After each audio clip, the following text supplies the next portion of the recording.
নিজের হাতেই তোকে কবর দিয়ে এলাম। প্রিয়জনের মৃত্যুতে কান্নায় ভেঙে পড়লেন অভিনেত্রী পার্নো মিত্র। শোকের ছায়া তার পরিবারে। আপনাদের সবাইকে স্বাগত সিনে গসিপে। প্রিয়জনের চলে যাওয়া যে কতটা যন্ত্রণাদায়ক সোশ্যাল মিডিয়ায় ফুটে উঠল তারই প্রতিচ্ছবি। সামাজিক মাধ্যমে অভিনেত্রী তার কষ্ট জাহির করলেন। অভিনেত্রীর চারপেয় পোষ্য কেদারনাথ তার ভীষণ প্রিয় ছিল। সে চিরনিদ্রায় শায়িত হলো। আদর করে কেদারনাথকে তিনি ডাকতেন কেদু বলে। তার সঙ্গে কাটানো কিছু সুন্দর স্মৃতি শেয়ার করলেন সামাজিক মাধ্যমে। তার সঙ্গে কষ্টটাও ভাগ করে নিলেন অভিনেত্রী। লিখলেন তিনি, একটা কুকুর কখনোই পরোয়া করে না তুমি গরিব না ধনী, বুদ্ধিমান না বোকা, চালাক না মাথা মোটা। তাকে শুধু নিজের হৃদয় দিয়ে ভালোবাসো, দেখবে সেও তোমাকে আকাশ সমান ভালোবাসায় ভরিয়ে দিয়েছে।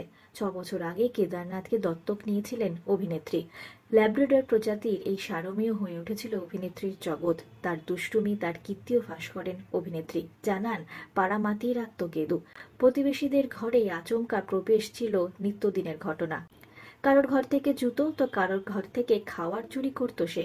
পার্নোর সঙ্গে হাঁটতে বেরোনোর সুযোগ পেলেই অপরিচিতদের গাড়িতে চড়ে বসত।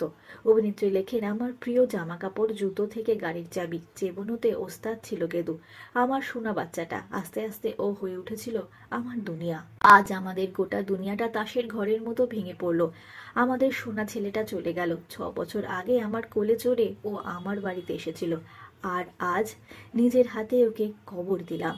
শেষে তিনি লেখেন, গুড বাই সোনা, ওপারে দেখা হবে। অভিনেত্রীর এই পোস্টের নিচে সহমর্মিতা জানিয়েছেন তার ইন্ডাস্ট্রির বন্ধুরা। মিমি চক্রবর্তী লিখেছেন, কেদু, ওই রামধনুর সেতুটা পেরিয়ে তোর সঙ্গে আবার আমাদের দেখা হবে। রূপাঞ্জনা মিত্র, শুভশ্রী গাঙ্গুলি মন শক্ত করার বার্তা দিয়েছেন পার্নোকে। বিনোদন জগতের আর অনেক খবর নিয়ে চটজলদি ফিরছি, জুড়ে থাকুন আমাদের সঙ্গে।